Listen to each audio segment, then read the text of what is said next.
Hello friends, नमस्ते, प्रणाम। विमल यादव, गुड्डी यादव लोकगीत चैनल में आप सभी फ्रेंड्स का स्वागत है और अभिनंदन है। तो हम लोग बहुत ही चटकदार नाच गीत लेकर आए हैं जो साली और जीजा पर है। अगर अच्छा लगेगा तो लाइक शेयर सब्सक्राइब जरूर कीजिएगा और कमेंट बॉक्स में ज़रूर बताइएगा कि ये गीत आप लोगों को कैसा लगा। तो चलिए सुनाते हैं। यही फोनवा से राजा बिगड़ गई ने। फोन मत चलाइएगा आप लोग। यही फोनवा से राजा बिगड़ गईले, यही फोनवा से राजा बिगड़ गईले। गए नैहरवा तो संग गए सैया, गए नैहरवा तो संग गए सैया, संग गए सैया हो संग गए सैया। संग ओही साली पर पियवा लो भाई गईले, ओही साली पर पियवा लो भाई गईले। यही फोनवा से राजा बिगड़ गईले, यही फोनवा से राजा बिगड़ गईले, यही फोनवा से राजा बिगड़ गईले। आए ससुराला तो संग आए सैया, आए ससुराला तो संग आए सैया, संग आए सैया हो संग आए सैया।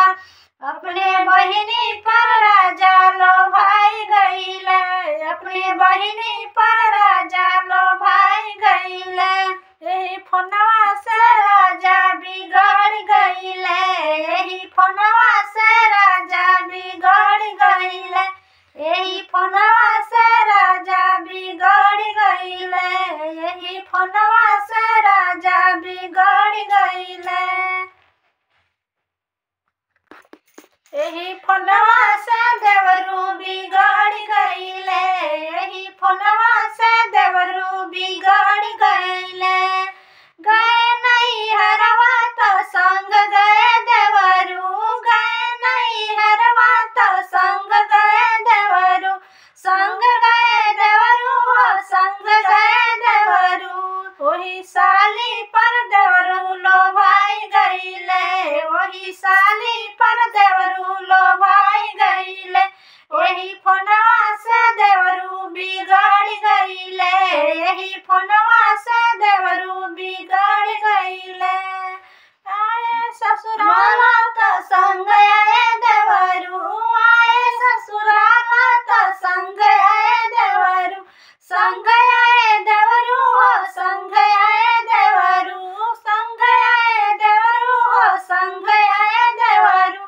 अपने बहिनी पर देवरू लो भाई गईले, अपनी बहिनी पर देवरू लो भाई गईले। यही फोनवा से देवरू बिगड़ गईले, यही फोनवा से देवरू बिगड़ गईले, यही फोनवा से देवरू बिगड़ गईले। तो चलिएगा, बताइएगा आप लोग ये गीत आप लोगों को कैसा लगा। तो चलिए, बाय बाय फ्रेंड्स।